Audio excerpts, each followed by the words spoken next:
اعوذ باللہ من الشیطان الرجیم بسم اللہ الرحمن الرحیم وَيَحْلِفُونَ بِاللَّهِ إِنَّهُمْ لَمِنْكُمْ وَمَا هُمْ مِنْكُمْ وَلَكِنَّهُمْ قَوْمٌ يَفْرَقُونَ لَوْ يَجِدُونَ مَلْجَأً أَوْ مَغَارَاتٍ أَوْ مُدَّخَلًا لَوَلُّوا إِلَيْهِ وَهُمْ يَجْمَحُونَ وَمِنْهُمْ مَنْ يَلْمِزُكَ فِي الصَّدَقَاتِ فَإِنْ أُوتُوا مِنْهَا رَضُوا وَإِنْ لَمْ يُؤْتَوْا مِنْهَا إِذَا هُمْ يَسْخَطُونَ وَلَوْ أَنَّهُمْ رَضُوا مَا آتَاهُمُ اللَّهُ وَرَسُولُهُ وَقَالُوا حَسْبُنَا اللَّهُ سَيُؤْتِينَا اللَّهُ مِنْ فَضْلِهِ وَرَسُولُهُ إِنَّا إِلَى اللَّهِ رَاغِبُونَ صدق اللہ مولانا العلی العظیم وبلغنا نبیہ ورسولہ الکریم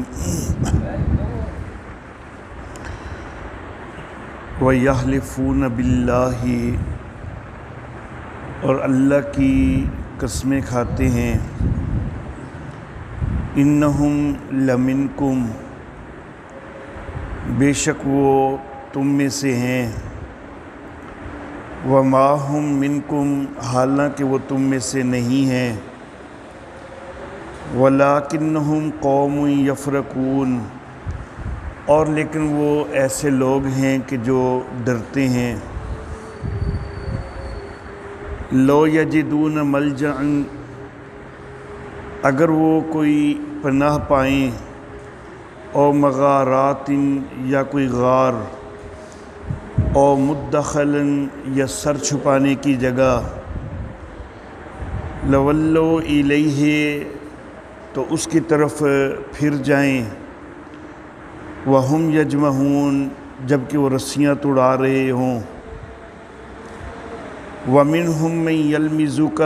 فی الصدقات اور ان میں سے کوئی وہ ہے کہ جو تجھ پر الزام رکھتا ہے صدقات کے متعلق فَإِنْ أُوتُوا مِنْهَا رَضُوا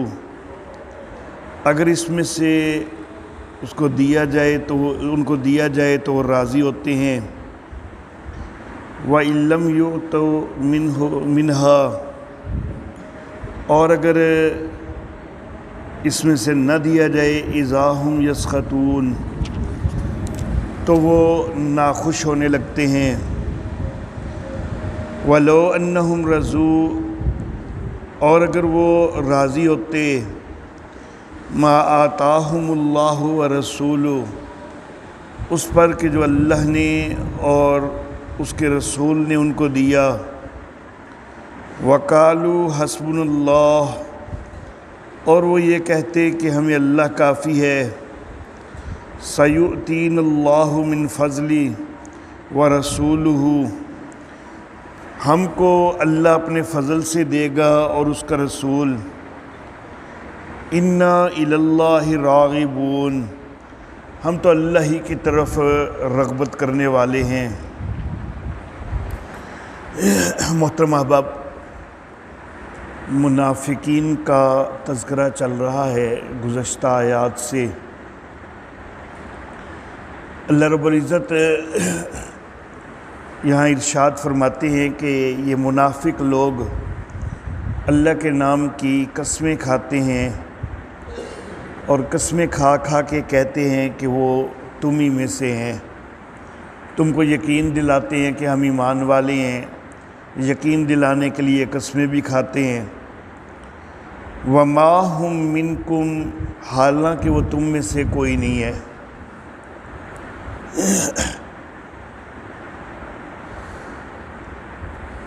قرآن حکیم میں ایک دوسرے مقام پر سورہ نور میں حضرت سیدہ عائشہ صدیقہ رضی اللہ تعالی عنہا ان کے اوپر تہمت لگانے والے منافقین کے حوالہ سے اللہ رب العزت نے ایک لفظ ارشاد فرمائے ہیں کہ اسبۃ منکم، کہ وہ تمہیں میں سے ایک جماعت ہیں۔ اب یہاں پر اللہ فرما رہے ہیں کہ وما ہم منکم، وہ تم میں سے نہیں ہے۔ اب قرآن حکیم کا ایک مقام کہہ رہا ہے کہ وہ تمہیں میں سے ایک جماعت ہیں، منافقین کے متعلق وہ بھی آیت ہے، اور انہی منافقین کے متعلق یہ آیت مبارکہ بھی ہے۔ اللہ کہتے ہیں کہ وہ قسمیں کھا کھا کے کہتے ہیں کہ وہ تم میں سے ہیں، لیکن حقیقت میں وہ تم میں سے کوئی نہیں۔ تو بظاہر یہ قرآن حکیم کے دو مقامات میں تضاد بن رہا ہے۔ تو میں یہ عرض کرنا چاہوں گا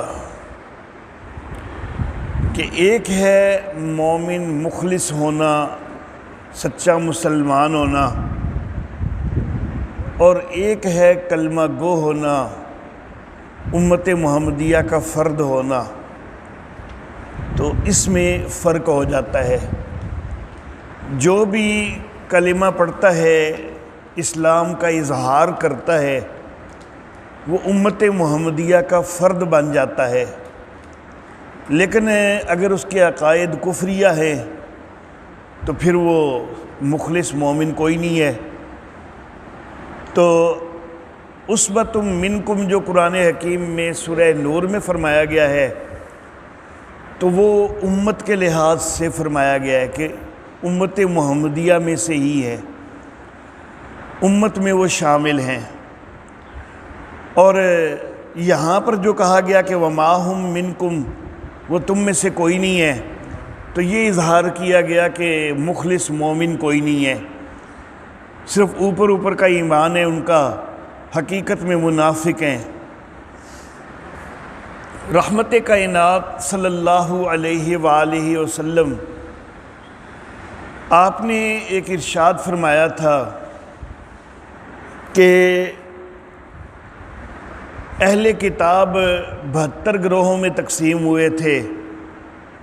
اور میری امت جو ہے وہ 73 گروہوں میں تقسیم ہوگی، جن میں سے صرف ایک جنتی ہوگا، باقی سارے جہنمی ہوں گے۔ تو جن کے متعلق کہا گیا نا کہ اسبۃ منکم، تو وہ امت محمدیہ میں تو شامل ہو گئے، لیکن ہیں منافق، تو وہ ان 72 گروہوں میں سے ہیں کہ جو جہنمی ہیں۔ تو وما ہم منکم، وہ تم میں سے نہیں ہے، یعنی مخلص مومنوں کا جو گروہ ہے، جو ایک گروہ ایمان والا ہے، حقیقت میں موحدین کا گروہ ہے، اس میں وہ موجود نہیں ہے۔ تو تم میں سے وہ نہیں ہیں۔ وَلَٰكِنَّهُمْ قَوْمٌ يَفْرَقُونَ، لیکن وہ ایسے لوگ ہیں کہ جو ڈرتے ہیں، صرف تمہارے ڈر کی وجہ سے تمہارے ساتھ ہیں کہ اس وقت مدینہ کی ریاست کے اوپر مکمل جو ہے اہل ایمان وہ حاوی ہیں ہر لحاظ سے۔ تو یہ منافقین جو ہیں دل میں ایمان کوئی نہیں، لیکن یہ صرف ڈر کی وجہ سے کہ ہمارے ساتھ جو ہے جنگ نہ ہو جائے، تو بظاہر مسلمانوں کی صفوں میں گھسے ہوئے ہیں۔ لو یجدون ملجأ، اگر یہ کوئی پناہ گاہ پائیں، او مغارات، یا کوئی غار پائیں، او مدخلا، یا کوئی سر چھپانے کی جگہ پائیں، کوئی سر داخل کرنے کی جگہ پائیں، لولوا الیہ، تو یہ اس کی طرف پھر جائیں رسے توڑاتے ہوئے، وہم یجمعون، رسے توڑاتے ہوئے۔ تو یہ رسے توڑاتے ہوئے یجمعون کا جو لفظ استعمال ہوا، تو مراد ہے کہ بڑی تیزی کریں اس کی طرف جانے کی۔ اگر ان کو کوئی پناہ گاہ مل جائے، اگر ان کو کوئی غار مل جائے، کوئی سر چھپانے کی جگہ مل جائے، مراد یہ ہے کہ مسلمانوں کی جو رعب اور دبدبہ ہے اور دھاک ہے، اگر اس سے ان کو کوئی چھٹکارا مل جائے نا، اگر اس سے ان کو کوئی تخفیف مل جائے، تو پھر تو یہ منٹ بھی نہ لگائیں اور یہ ادھر چلے جائیں، یہ صرف تمہاری صفوں میں جو گھسے ہوئے ہیں تو ڈر کے ساتھ گھسے ہوئے ہیں۔ وَمِنْهُمْ مَنْ يَلْمِزُكَ فِي الصَّدَقَاتِ، ان میں سے کوئی تو وہ بھی ہے کہ جو اے نبی آپ کو الزام دینے لگ جاتا ہے صدقات کے معاملہ میں۔ ان کا حال یہ ہے کہ اگر ان کو ان صدقات میں سے دیا جائے تو یہ خوش ہوتے ہیں، اور اگر نہ دیا جائے تو یہ ناخوش ہونے لگتے ہیں۔ ذوالخویسرہ نام کا بنو تمیم کا آدمی تھا، اور یہ منافق آدمی تھا۔ ہرقوس بن زہیر اس کا نام تھا۔ اس کے چھوٹے قد کی وجہ سے اس کو ذوالخویسرہ کہا جاتا تھا۔ تو نبی اکرم صلی اللہ علیہ وآلہ وسلم ایک دفعہ کچھ مال تقسیم کر رہے تھے۔ غالب خیال یہی ہے کہ وہ مال غنیمت کی تقسیم تھی۔ تو یہ ذوالخویسرہ منافق کہنے لگا کہ آپ تقسیم کے اندر انصاف نہیں کر رہے، معاذ اللہ ثم معاذ اللہ۔ تو نبی اکرم صلی اللہ علیہ وآلہ وسلم نے فرمایا کہ اگر میں نے انصاف نہیں کرنا تو اور کس نے انصاف کرنا ہے؟ تو میں انصاف کے ساتھ ہی تقسیم کر رہا ہوں۔ حضرت سیدنا عمر فاروق رضی اللہ تعالی عنہ، انہوں نے نبی اکرم صلی اللہ علیہ وسلم سے عرض کیا کہ آقا اس گستاخ کی گردن اڑا دوں، اس کو قتل کر دوں؟ تو نبی اکرم صلی اللہ علیہ وآلہ وسلم نے کہا کہ نہیں، اس کو چھوڑ دو۔ اور پھر نبی اکرم صلی اللہ علیہ وآلہ وسلم نے فرمایا کہ اس کے ساتھیوں میں ایسے لوگ ہوں گے کہ ان کی نمازیں، ان کے روزے تمہیں اپنے سے بھی زیادہ بہترین لگیں گے، لیکن وہ دین سے نکلے ہوں گے، ان کے یہ جو ایمان ہے ان کے حلق سے نیچے نہیں جائے گا، اور دین سے اس طرح نکلے ہوں گے کہ جس طرح تیر کمان سے نکلا ہوتا ہے۔ تو جس وقت بعد میں پھر حضرت سیدنا علی المرتضیٰ رضی اللہ تعالیٰ عنہ کا دور خلافت آیا ہے، تو یہی جو ذوالخویسرہ ہے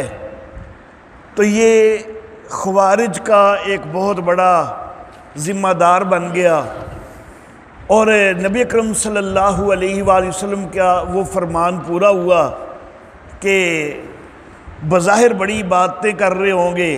لیکن یہ ایمان سے نکلے ہوں گے۔ حضرت سیدنا علی المرتضیٰ رضی اللہ تعالی عنہ، انہوں نے پھر خوارج کو شکست دی تھی۔ تو بہرحال یہ ذوالخویسرہ جو ہے یہ نبی اکرم صلی اللہ علیہ وسلم پر الزام رکھ رہا تھا مال غنیمت کے حوالہ سے۔ تو اللہ فرماتے ہیں کہ ان میں سے کوئی ایسے بھی ہیں کہ جو آپ پر الزام رکھنے لگ جاتے ہیں صدقات میں۔ فَإِنْ أُوتُوا مِنْهَا رَضُوا، اگر اس میں سے صدقات میں سے مال غنیمت میں سے ان کو دیا جائے پھر تو یہ راضی ہوتے ہیں، خوش ہوتے ہیں۔ وَإِن لَمْ يُؤْتُوا، اور اگر ان کو نہ دیا جائے منہا اس میں سے، اِذَا هُمْ يَسْخَطُونَ،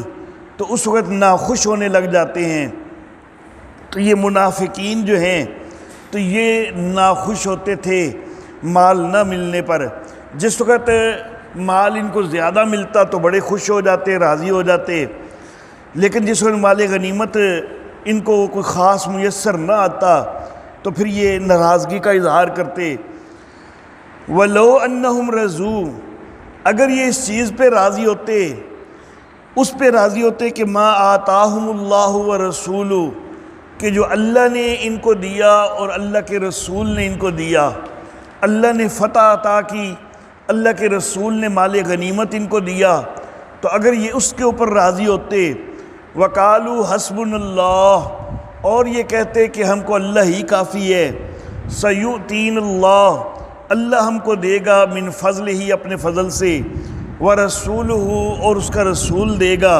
یعنی جو کوئی مال غنیمت وغیرہ حاصل ہوگا وہ رسول ہمیں تقسیم کرے گا۔ اِنَّا إِلَى اللَّهِ رَاغِبُونَ، ہم تو اللہ ہی کی طرف رغبت کرنے والے ہیں۔ تو وَلَوْ أَنَّهُمْ سے آیت مبارکہ شروع ہوتی ہے کہ اگر یہ اس پر راضی ہوتے، تو اس کی جزا جو ہے وہ آگے معذوف ہے، تو یہ چیز زیادہ بہتر ہوتی ان کے لیے، تو یہ جزا جو ہے یہ معذوف ہے، تو ان کو یہ اللہ اور اس کے رسول کے دیے ہوئے پر راضی رہنا چاہیے تھا، اور ان کو یہ کہنا چاہیے تھا کہ ہمیں اللہ کافی ہے۔ تو اس چیز کے اوپر یہ رہتے اور اللہ ہی کی طرف رغبت رکھتے تو پھر ان کا حال بہتر ہوتا، لیکن یہ تو اللہ کی طرف رغبت کوئی نہیں رکھتے، صرف دنیا کے مال کے لالچ کے اندر ہیں، اور نفاق کے عالم کے اندر یہ اندر سے جو ہے وہ جھلس رہے ہیں، تو پھر ان کے لیے جو ہے وہ اچھا انجام نہیں ہے۔ وآخر دعوانا ان الحمد للہ رب العالمین۔